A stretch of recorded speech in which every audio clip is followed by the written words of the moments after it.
ストリートミニ四駆。ガイドスティックを使ってミニ四駆を走らせる競技で、世界中で熱いレースが繰り広げられている。なんとこのストリートミニ四駆がオリンピックの新競技になったらいいなと思っている人がいることが判明した。というか検索すると結構たくさん出てくるぞ。いつか本当にオリンピック競技になるかもしれないので、未来に備えてストリートミニ四駆関連の開拓をしよう。して、ストリートミニ四駆といえば以前開発したこちらの、防塵ローギアードシャーシ。程よい速度と防塵性能を兼ね備えたシャーシだけど、オリンピックで自作シャーシが使用できるかわからないので、今回は違うアプローチで開拓してみる。イタリアのストリートミニ四駆レーサーである、シンクロ推しのツイッターを見ていると、こんな画像を見つけた。どうやらタイヤやホイールなどのパーツは自作 OK らしい。というわけで今回は、ストリートミニ四駆に適したパーツの開発に挑戦する。アスファルトなどの屋外走行に優れたタイヤについては、以前グランプリマシンを外で走らせた際、中空タイヤがとても優秀だった。私がかつてストリートミニ四駆で使っていたマシンも、このタイヤを装着している。ただしこのタイヤ、小径タイプしかないのと、幅が広いものしかないのでセッティングの幅が狭い。タイヤは広いのにセッティングの幅。まずはこれを参考にタイヤを作ってみよう。というわけで開発を開始する。3D キャドでちょいとモデリングし、3D プリンターで召喚。材料は TPE という柔らかい素材で、ミニ四駆のタイヤにも使われているもの。大径サイズと小径サイズ、それぞれ幅が狭い前輪用と幅が広い後輪用を出力した。大径タイヤは小径タイヤと内径を同じにすることで、ホイールを有用できるようにしてある。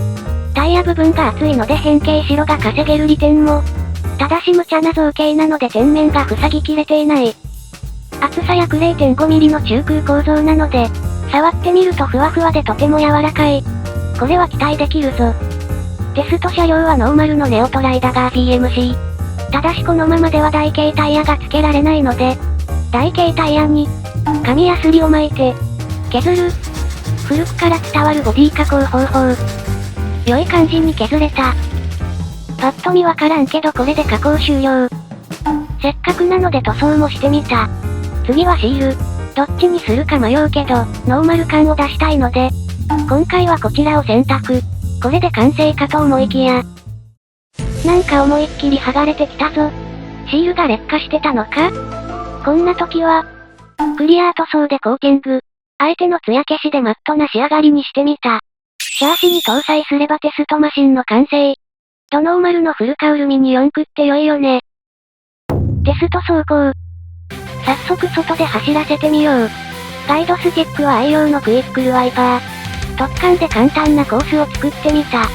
ちなみにこのマーカーは、3D プリンターのフィラメントのスプール。紙のスプールは罪深いので真っ二つにしてやったぞ。まずは肩慣らしにサイクロンマグナム。あれ？めっちゃガタガタ。市販の中空タイヤは優秀なはずなのもっと、コースから外れてしまう。一番いいタイヤを頼んだはずが、なぜかまともに走れない。そのままテストを続行したけど、ノーマルタイヤはモロチン。小径の自作中空タイヤもはちゃめちゃ。大径の自作中空タイヤは羽が少ないけど、シンプルに速すぎて無理。一時退却。グダグダすぎてテスト走行どころではないので仕切り直し。問題点は3つ。1、路面。あまりに荒れた路面を選んだ結果、小石などがシャーシに当たってまともに走れなかった。これは走行場所をもうちょい平坦なところに変更しよう。2、速度。マシンの速度が速すぎて追いつけなかった。これは低回転モーターに乾燥してたよう。3、体力。私の体力がポンコツだった。残念ながらこれは気合で頑張るしかない。というわけでモーターを低回転タイプに乾燥。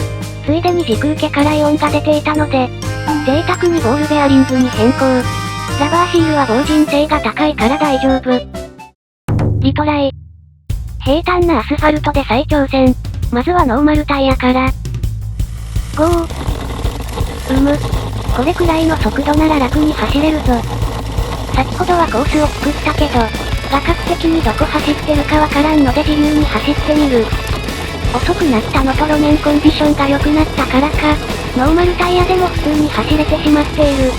これでは中空タイヤを作った意味が、まあ細かい砂があるとさすがに跳ねるな。というわけでノーマルタイヤの走りはこんな感じ。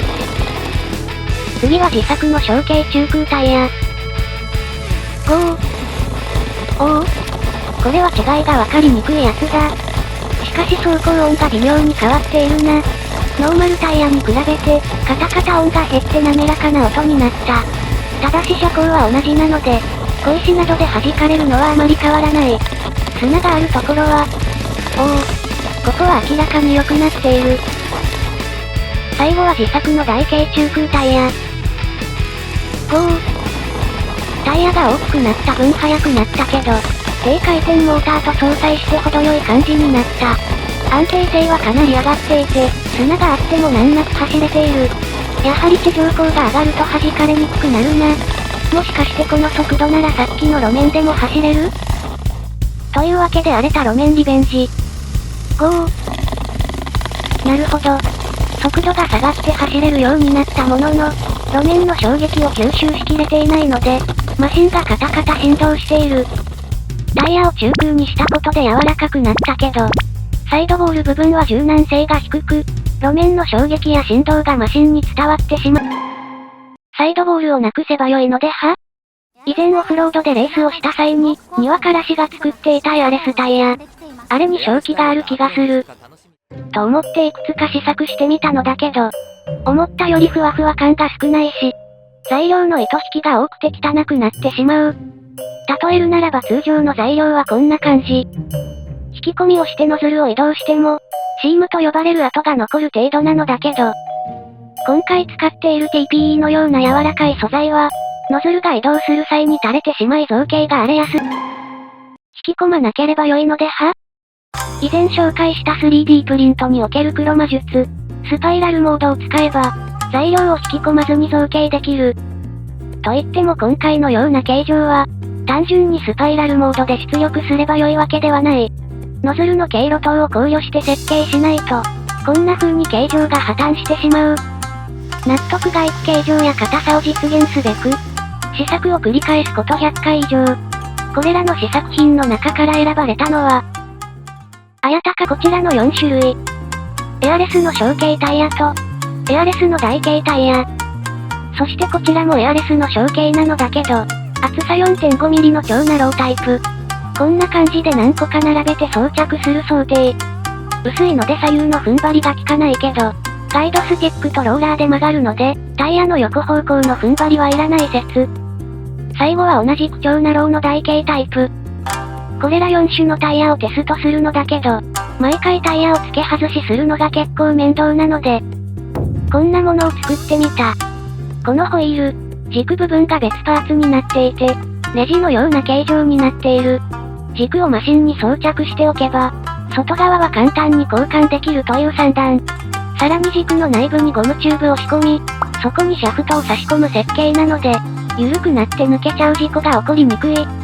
それとこのゴムがブッシュ代わりになって、強い衝撃を受けてもシャフトが曲がりにくい利点も、このホイールを、螺旋軸ホイールと名付けよう。螺旋軸をマシンに装着するとこんな感じ。試しにタイヤ交換をしてみる。進行方向に回すと外れて、逆に回すと装着できる。工具なしで簡単に付け外しできるので、実践でも路面に合わせてモロチン走行中に抜けてしまわないように、左右で螺旋の向きを反転している。常に前進し続けるミニ四駆だからこそできる方式。どれも走りが楽しみだけど、特に台形タイヤのふわふわ感が期待できる。テスト走行。いきなり荒れた路面に挑戦。まずは小径から。小径にしてはなかなか良いのではなかろうか。シャーシに小石が当たると不安定になるけど、それ以外は危なげなく走れている。フルカウルミニ四駆のボディを無加工で使いたい。的なシチュエーションでは良い選択肢になりそう。続いて小径の超ナロータイヤ。これまたなかなかの安定性。超ナロータイヤは横方向の力に対してふにゃふにゃなので、どんな走りになるかと思ったけど、先ほどと変わらないかむしろ若干操作しやすい気がする。ちなみに前輪は2枚合わせの 9mm、後輪は3枚合わせの 13.5mm にしている。続いてアレス台形タイヤ。これはかなり良いぞ。小径よりさらに安定感が高くて走らせやすい。おっと、大きい石に当たってしまった。地上高が高いとはいえ、当たるときは当たる。最後は台形の超ナロータイヤ。これは、さらに良くなったぞ。最初まともに走ることすらできなかった路面が嘘のよう。試作しまくった苦労が報われていく。セッティングは小径と同じく前輪2枚、後輪3枚合わせ。あまりに長くなってしまうので今回はやらなかったけど、この枚数を変化させて比較するのも面白そう。ちなみに滑らかな路面だとこんな感じ。アスファルトとは思えないスムーズさ。滑らかすぎてまるでウユニ塩湖を走る自動車のよう。まあウユニ塩湖行ったことないけど。今回はストリートミニ四駆用のパーツを開発。屋外走行に優れたエアレスタイヤと、簡単に付け外しができる螺旋軸ホイールを形にした。どちらも実用的な性能を実現できたけど、オリンピックともなると各国の開発競争が激化し、どんどん高性能なパーツが投入されるはずなので、負けじと開発に注力していきたい。あと私は選手にはなれなそうだけど、せめてテスト走行ができるくらいには体力をつけたい。おまけ。ルール無用3連 LC ジャンプタイムアタックに挑戦してみる。ノーマルモーターだと飛距離不足なのは学習済みなので、ライトダッシュモーターに換装した。記録を出しに行くというよりは、エアレスタイヤでどうなるかを見てみたい。スイッチオン。1回目。2回目。3回目。タイムは 6.85 秒。速くはないけど、ほぼノーマルの割には安定してスローで見ると、安定しているように見えたのはどうやら気のせいだったみたい。着地で思いっきり暴れ散らかしている。そして最後は体勢を崩したままコーナーへ。得意の壁走りで切り抜けようとするも、ウェーブ直前で弾かれて無念のコースアウト。物理耐久全振りのギャラリーが守ってくれた。おまけのおまけ。こちらも試しておきたいオフロードサーキット。夏に比べて植物が少なくて走りやすそう。まずは参考に台形のノーマルタイヤでトライ。スイッチオン。ちなみにモーターはノーマルに変更してある。台形タイヤだからか割と普通に走れているな。ローラーが引っかかるという、タイヤと全く関係のない部分でリタイア。次はエアレスタイヤ。オフロード用ということで、突起ありバージョンを作ってみた。スイッチオン。こちらも問題なく走れている。ただしノーマルタイヤとの違いが正直よくわからない。どうやら1周目にタイルが傾いてしまい、2周目でタイルの下敷きになってしまったみたい。コースメンテをして走らせてみたら、問題なく周回できるようになった。まあノーマルタイヤでも走れていたので、このタイヤがオフロードで有用なのかについては、もっと踏み込んだ検証が必要そう。最後に少し大魔をさせていただくたく。今回作ったエアレスタイヤと螺旋軸ホイール。ぜひとも現役ストリートミニ四駆レーサーや、これを機に始めようという方にも試してほしいので、販売してみようと思う。